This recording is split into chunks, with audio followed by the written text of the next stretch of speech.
eyes are on Georgia. The runoff election between the incumbent Senator Raphael Warnock and Republican challenger Herschel Walker is scheduled. I can't believe it. It's this Tuesday, just a few days away. The results of which will impact the balance of power in the Senate, with the Democrats still maintaining the majority. But the question is, how much?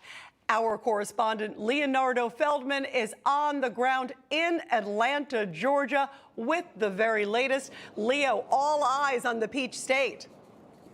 Absolutely, Rita. Well, what I can tell you is that early voting is now over. We know that ended yesterday, but now the focus is on Election Day, which will be held next Tuesday, December 6th. It is important to point out that Democrat Raphael Warnock hopes to keep his Senate seat as he faces a tough race against Republican Herschel Walker. The state says more than 1.8 million people voted early, and on Friday, a record 350,000 people voted on the last day they were able to do so early. Republican Governor Brian Kemp was one of the Georgians that voted early for Walker. Just got through securing my vote for Herschel Walker to send him to the United States Senate to fight 40-year high inflation and the disaster at the border, and not to vote with Joe Biden 96% of the time. And earlier this week, our senior correspondent, John Huddy, spoke to Walker exclusively. I've created my own company, and that's one of the things I told people. I created my company, a $100 million business that I built. He's done anything but live off parishioners and also off the taxpayer. He continued to take advantage of people and disadvantaged people. People seen it in their home that he did with their apartments. And I think people have seen what he's done. He's trying to buy this seat. And I think people saw in the general election, he's not going to be able to buy this seat. I'm going to get more votes. He's going to spend money, but I'm going to get more votes. And Huddy also spoke with Republican Senator-elect from Oklahoma, Mark Wayne Mullen. You want someone that embodies the American dream. You look at Herschel Walker. You look at a guy that's self-made, that's not going to let anybody out working. He's going to get up every day. He's going to pull his boots on. He's going to go to work. And he's going to fight for you. And on the Democratic side, we know that Warnock had former President Barack Obama rally for him this past week here in Atlanta. Back to you. And you know what's amazing, Leo? You've got Obama there, who has really been bashing, of course, a Walker. And this seems to be interesting. Again, we're not seeing Biden there. It's very interesting to see they're bringing out Obama, but not Biden. Talk about that. Absolutely. I mean, we've seen that in the past, that some candidates don't want to have President Biden here. So in this case, Warnock might be one of those. Back to you, Rita. All right, Leo, thank you very much. Boy, is it going to be exciting to see what happens on Tuesday there. And let's continue the discussion now with former Georgia Congressman Jack Kingston. Congressman, always love having you on. And before we get to Georgia, I just want to get quickly to get your thoughts on the news that broke just a few hours ago. This is about Twitter's suppression on the Hunter Biden story. Twitter basically censored content based on political bias. This is from internal emails that Elon Musk revealed, taking cues basically from people in the Biden team at times. What's your reaction? Does this just kind of confirm what many people, especially in the GOP and others, already thought? Rita, not only does it confirm what we've already suspected, but it builds the case for a lawsuit, because this was a corporate donation to the Democrat Party. It was clearly coordinated. If all this is true, I think there is grounds for a lawsuit. I'm not sure how it works through the system with new ownership and so forth. But I think Republicans have got to learn to fight, be street fighters on issues like this. We can't just shrug our shoulders and say, see, I told you so. We need to go after the people who are in charge of this. And the DNC knew they were going after a corporate donation on this, and that is absolutely illegal. You know, it's interesting. Actor James Woods, in fact, has already said that he's planning to sue the DNC because one of the emails basically shows the DNC saying, let's block James Woods, essentially, if you will. I mean, it's pretty interesting almost how direct some of these emails that we're seeing so far are showing.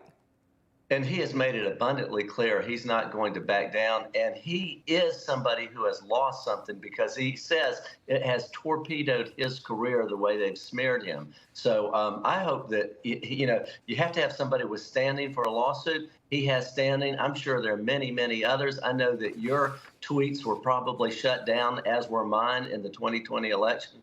Anything about Hunter Biden, which was relevant to the election, it was censored. And I think so there are going to be a lot of people who could come forward in a class action lawsuit. Yeah, and the former Trump press secretary, Kelly McEnany, it was amazing. Her account actually got closed down after she retweeted a Hunter Biden story. So I think we're just hitting the tip of the iceberg on that. Congressman, great on that. I want to get to Georgia, too, of course, because we're in the final sprint, as you just saw from our reporter, Leonardo Feldman, who's there on the ground. This is according to a recent Emerson College poll. Warnock is leading Walker by 2%, 51 to 49%, still neck and neck. How do you think this is going to bode? And the fact that also big money is coming in on both sides, but particularly on the Warnock side. It sounds like GOP's got to sort of step it up for the Walker side, especially on the crunch now.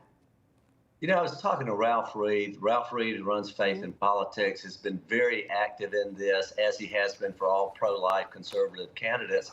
And he was saying, to point out that Act Blue, where the Democrat Party gets all their small donors, they have about 36 million donors nationwide. When red, the Republican answer to that is about 12 million. So they have a 3-to-1 advantage in the number of voters. And if you look at the numbers, it reflects what Warnock has. He has had a 3-to-1 advantage over Herschel Walker on hard money, and this is money that can be spent the least cheaply, you might say, in terms of purchasing political ads. So the money advantage that Warnock has had has been tremendous, and yet Herschel Walker's still standing. It's a competitive race because Herschel Walker is right on the issues, and he is a good candidate, and people like him, and they know he's not going to vote with Joe Biden 96% of the time. But the money gap is closing. And I want to say this about the polls, Rita. As you know, there was a big red wave predicted by every single pollster out there in America back in October. Well, they were wrong. I believe that the polls that are showing Warnock 2 to 3 points ahead right now are wrong, too, because they do not know who the true likely voters are. Don't want to just give you an example. We've had 1.8 million people vote early, but in the general election, that number was 2.5 million. So you got about a 700,000 vote delta. You got libertarian voters. If we get a percentage of those voters and then a crossover from those who went Kemp, Warnock, Herschel Walker will be the next U.S. Senate. Yeah, and as you point out, the polls have been way off of late, so you're absolutely right. Anything can happen. I want to get to also Warnock bringing in the big guns. You got former President Obama stumping for Warnock and speaking in Georgia. In fact, he was there Thursday night. Obama also mocked Warnock's opponent, Walker, for some recent remarks that Walker made about werewolves and vampires. But as he spoke, his words took an interesting turn. Take a listen, Congressman. We all know some folks in our lives who we don't wish them ill will. They say crazy stuff. We're all like, well, you know, Uncle Joe, you know what happened to him. You know, it's okay. They're part of the family, but you don't give them serious responsibilities. That was shocking. Talk about a potential Freudian slip. What's your reaction? And also on the flip side, you got Georgia Governor Brian Kemp stumping big time and using his resources too, his lists and his so forth, which is a big asset there for Herschel Walker. What did you make of Obama and what kind of role Kemp is going to play? I think Obama smearing his former vice president, the current president, just shows what is on everybody's mind the whole time. And, you know, Obama has never come out against any of the crazy comments that his party members like AOC or Ilhan Omar have ever said. So, you know, he's just a partisan Chicago political activist coming home to his base. I think it's really in bad taste when the president of the United States mocks a candidate. You should have respect for people who run for office, regardless of their positions, regardless of their parties. And so I think it's a little tasteless. Interestingly, that Georgia's own former president, Jimmy Carter, isn't asked to go out on the stage any more than Joe Biden is.